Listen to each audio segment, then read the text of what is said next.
BJP को रोकना है। अरे ये आपकी जिम्मेदारी है। 7% यादव, 2% बीजेपी के साथ जाता है, मोदी को वोट डालता है, कहता है कि केंद्र में मोदी और यहाँ पे भैया। समझ रहे कि नहीं मेरी बात? उसके तो दोनों हाथ में लड्डू है। कभी जय श्री राम के नारे लगाने लगता है, तो कभी सेकुलरिज्म के नारे, तो कभी यादव मुस्लिम भाई भाई की बात करने लगता है। उत्तर प्रदेश में सबसे ज्यादा कब्रिस्तानों पे कब्जा करने वाला कौन लोग है? आप बताओ, किसने किया है? क्या यादवों ने कब्रिस्तानों पे कब्जे नहीं कर रखे हैं?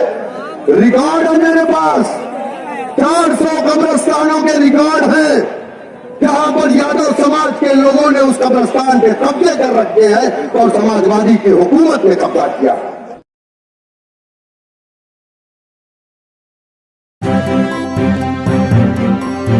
मीडिया वॉइस, आपकी आवाज।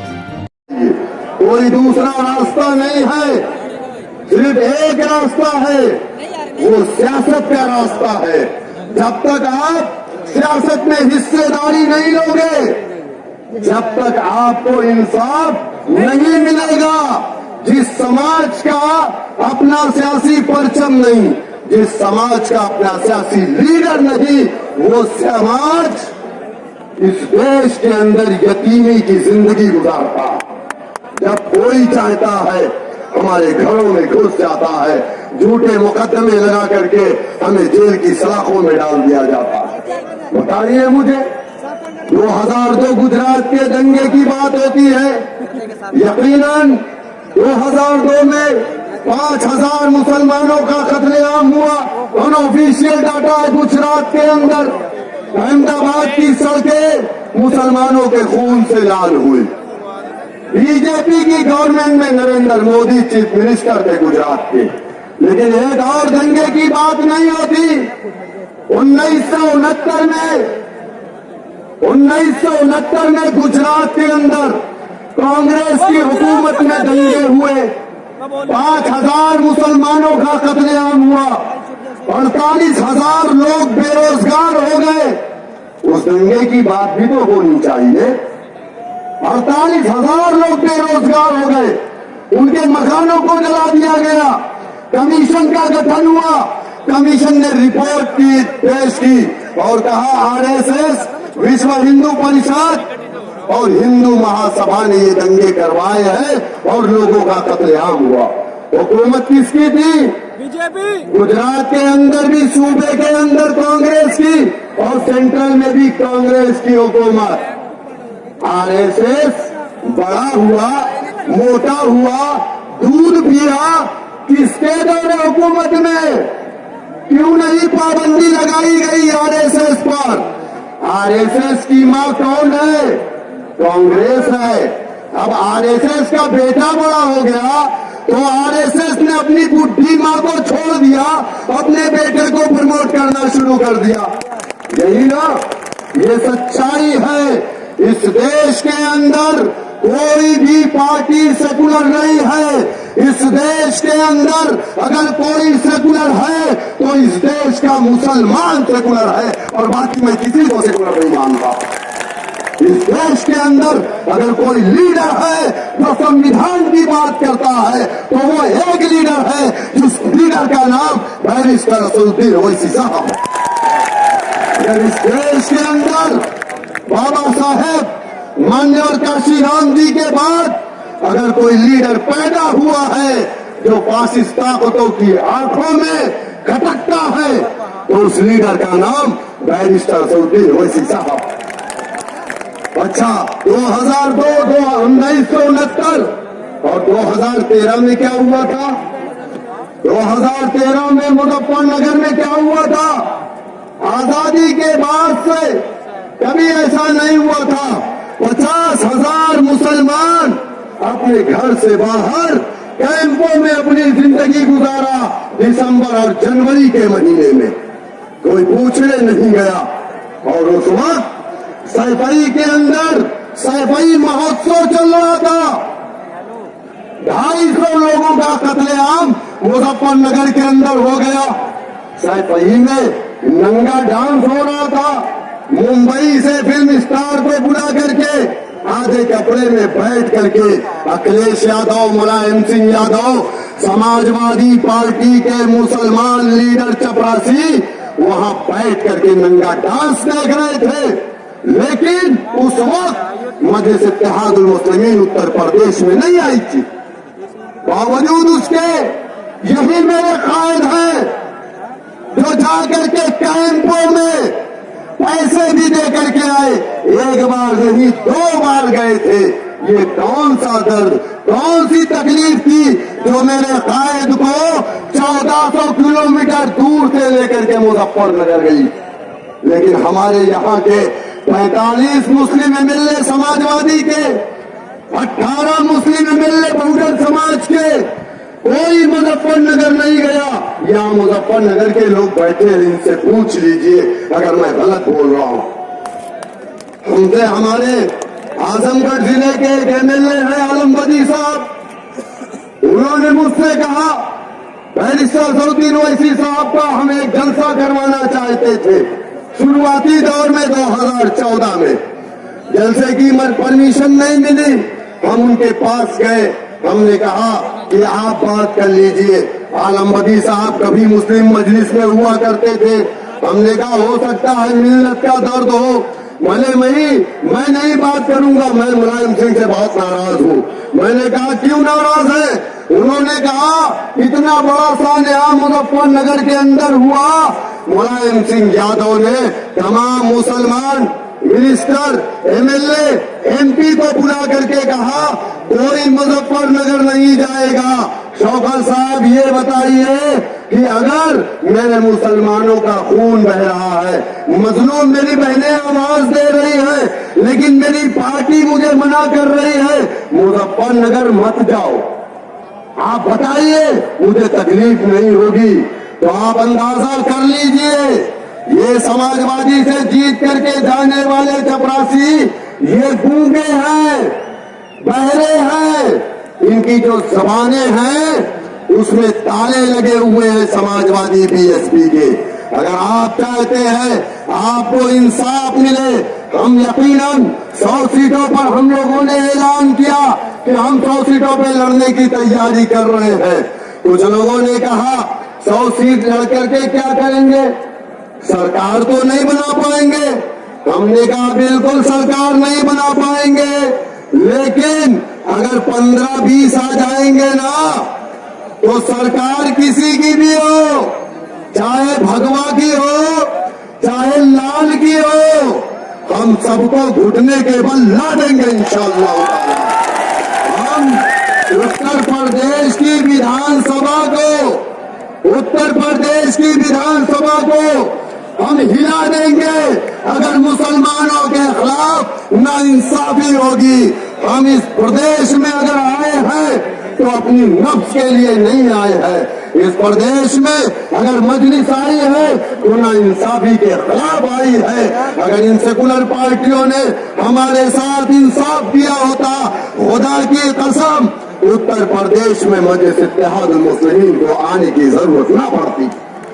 अगर आज 2012 का मैनिफेस्टो समाजवादी पार्टी का आपने पढ़ा कि नहीं पढ़ा? पढ़ा था ना। रंगनाथ मिश्रा कमीशन की जो सिफारिश है कि मुसलमान पिछड़ा है, मुसलमानों को रिजर्वेशन मिलना चाहिए, तो समाजवादी पार्टी ने उसको अपने मैनिफेस्टो में डाला, अपने चुनावी घोषणा पत्र में, और कहा कि हमारी सरकार आएगी पूर्ण बहुमत की तो हम मुसलमानों को रिजर्वेशन देंगे। 222 जीत करके आए, आपको रिजर्वेशन मिला? कितना % रिजर्वेशन मिला?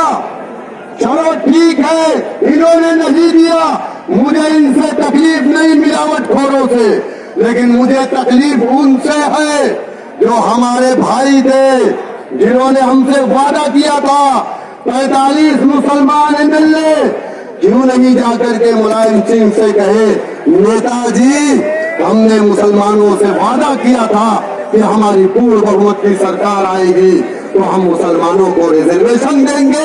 और पूर्ण बहुमत की सरकार आई, मुसलमानों ने मुत्तहिद होकर के समाजवादी पार्टी को वोट डाला। नेताजी, मुसलमानों के रिजर्वेशन पे क्या विधानसभा के अंदर बात नहीं होगी? लेकिन नहीं हुआ। आप बताइए मुझे, इसी समाजवादी पार्टी की हुकूमत में खालिद मुजाहिद, हाफिज खालिद मुजाहिद को पुलिस कस्टडी में मार दिया गया। हकीम तारिक कासिमी को आजमगढ़ सरायमीर के आलमी इज्तिमा से उठाया गया, 12 बंकी दिखाया गया। निमेश कमीशन का गठन हुआ। निमेश कमीशन ने अपनी रिपोर्ट पेश की समाजवादी पार्टी को, और अपनी रिपोर्ट में कहा कि हकीम तारिक खालिद मुजाहिद बेगुनाह है। जिन पुलिस अधिकारियों ने इन्हें फंसाया है उनके ऊपर मुकदमा दर्ज होना चाहिए। लेकिन वो निमेश कमीशन की रिपोर्ट उत्तर प्रदेश की विधानसभा की पटल पे नहीं रखा गया। खालिद मुजाहिद को पुलिस कस्टडी में मार दिया गया और हकीम तारिक को आज भी जेल के पीछे रखा गया। समाजवादी की हुकूमत में कहा गया था कि उत्तर प्रदेश में, इनके मैनिफेस्टो में कहा था कि हमारी सरकार आएगी कि उत्तर प्रदेश में हाई स्कूल के, गवर्नमेंट के उर्दू मीडियम के कॉलेज, स्कूल खोले जाएंगे। कहा था कि नहीं कहा था? बड़े शर्म की बात है, 4 करोड़ मुसलमान उत्तर प्रदेश में, लेकिन पूरे प्रदेश में गवर्नमेंट का एक भी इंटर कॉलेज नहीं है उर्दू का। आप बताइए मुझे, एक भी उर्दू का इंटर कॉलेज नहीं, एक भी वादा नहीं। हमसे कहा अपने मैनिफेस्टो में कि हमारी सरकार आएगी, मुस्लिम इलाकों में मुस्लिम बच्चों को पढ़ने के लिए ट्यूशन के सेंटर खोले जाएंगे, कोचिंग सेंटर खोले जाएंगे, जहां मुस्लिम बच्चों को मुफ्त में तालीम दी जाएगी। कितने खोले गए? कहा गया हमसे मुस्लिम इलाकों में अलग से कैंप लगा करके मुस्लिम बच्चों की पुलिस में और पीएससी में भर्ती कराई जाएगी। कितनी भर्ती हुई है? जेल की सलाखों में हुई है। मेरे दोस्तों, मेरे बुजुर्गों, अगर आप ये समझ रहे हैं समाजवादी या बीएसपी को वोट डाल करके आपको इंसाफ मिल जाएगा, आपने बहुत आजमाया। मोमिन एक सुराख से एक बार डसा जाता है। मोमिन एक सुराख से एक बार डसा जाता है। अगर वो बार बार डसा जाता है तो फिर उसके मोमिन होने में शक है। हम बार बार डसे जा रहे हैं, फिर भी आज बात हो रही है बीजेपी को हराना है। अरे हम बीजेपी मोदी योगी से नहीं, अल्लाह सुब्हानहू तआला से डरने वाले लोग हैं। लेकिन आज मुसलमान, 832 साल हुकूमत करने वाला मुसलमान, घोड़ों की पीठ पर बैठ करके तलवार को अपने हाथों में लेकर के इलाकों को फतेह करने वाला मुसलमान, आज तलवार की जरूरत नहीं है, आज बुलेट की जरूरत नहीं है, आज अपनी उंगली को सही दिशा में ले जाने की जरूरत है। आपको इलाके को फतेह कर लेंगे। लेकिन आज अगर मगर लेकिन जाटव समाज अगर मगर लेकिन नहीं करता, वो कभी नहीं कहता कि यहाँ वोट डाल देंगे। आजकल लोग कहते हैं बैरिस्टर साहब बड़े अच्छे नेता हैं, बहुत काबिल हैं, बहुत अच्छा बोलते हैं, लेकिन क्या है? बोले बीजेपी को रोकना है। अरे ये आपकी जिम्मेदारी है। 7% यादव, 2% बीजेपी के साथ जाता है, मोदी को वोट डालता है, कहता है कि केंद्र में मोदी और यहाँ पे भैया। समझ रहे कि नहीं मेरी बात? उसके तो दोनों हाथ में लड्डू है, कभी जय श्री राम के नारे लगाने लगता है, तो कभी सेकुलरिज्म के नारे, तो कभी यादव मुस्लिम भाई भाई की बात करने लगता है। उत्तर प्रदेश में सबसे ज्यादा कब्रिस्तानों पे कब्जा करने वाला कौन लोग है? आप बताओ किसने किया है? क्या यादवों ने उन कब्रिस्तानों पे कब्जे नहीं कर रखे हैं? रिकॉर्ड है मेरे पास, 400 कब्रिस्तानों के रिकॉर्ड हैं जहां पर यादव समाज के लोगों ने उस कब्रिस्तान पे कब्जे कर रखे हैं और समाजवादी की हुकूमत ने कब्जा किया। आप बताइए मुझे। आज लोग कहते हैं MOI, हमारे लीडर ने कहा A to Z, आइए सबको हिस्सेदारी मिलेगी। इसीलिए हमारे सम्मेलन का नाम ब्राह्मण सम्मेलन, यादव सम्मेलन, कास्ट सम्मेलन नहीं है। हमारे सम्मेलन का नाम शोषित वंचित समाज सम्मेलन है। और कोई भी है जो अपने अधिकारों से महरूम है, जिसको उसका अधिकार नहीं दिया गया, बड़ी बड़ी बातें हो रही है। कोई कहता है मुंडी काट लेंगे, किसी ने कहा कि हमारे लीडर को बकरा कहा किसी ने। हम उनसे पूछना चाहते हैं, तुम क्या हो भाई? हम तो नहीं कहेंगे तुम कुत्ता हो, हम नहीं कहेंगे, हम नहीं कहेंगे। लेकिन आप मुझे बताइए, किसी ने कहा 22 लाख रुपए का इनाम दे देंगे गर्दन काटने का। अबे सब्जी बना रखा है क्या? आज उत्तर प्रदेश में एक ओवैसी नहीं है, आज उत्तर प्रदेश में करोड़ों ओवैसी है। कितने ओवैसी की गर्दन काटेगा छी महाराज? कितने ओवैसी की? 376 का मुकदमा तुम्हारे ऊपर है। अब ये बीजेपी के तमाम जोकर बाहर आएंगे। बीजेपी भारतीय जोकर पार्टी, अब एक एक करके सब बाहर आएंगे। अभी इनके मुंह में झाबा लगा हुआ था, जैसा आप लोग अपने भैंसे के मुंह में लगाते हैं ना, वैसा लगा था। अब वो खोल दिया गया है। अभी तो साक्षी बोला है, अब गिरिराज सिंह भी बोलेगा जो पाकिस्तान का एक्सपर्ट है हमारे लीडर के बारे में। तो मेरे दोस्तों, मेरे बुजुर्गों, मैं चाहता हूं कि आज आप हमारे लीडर को सुने, और ये जो भीड़ आई है ना, वो हमारे कायद को सुनने के लिए आई है।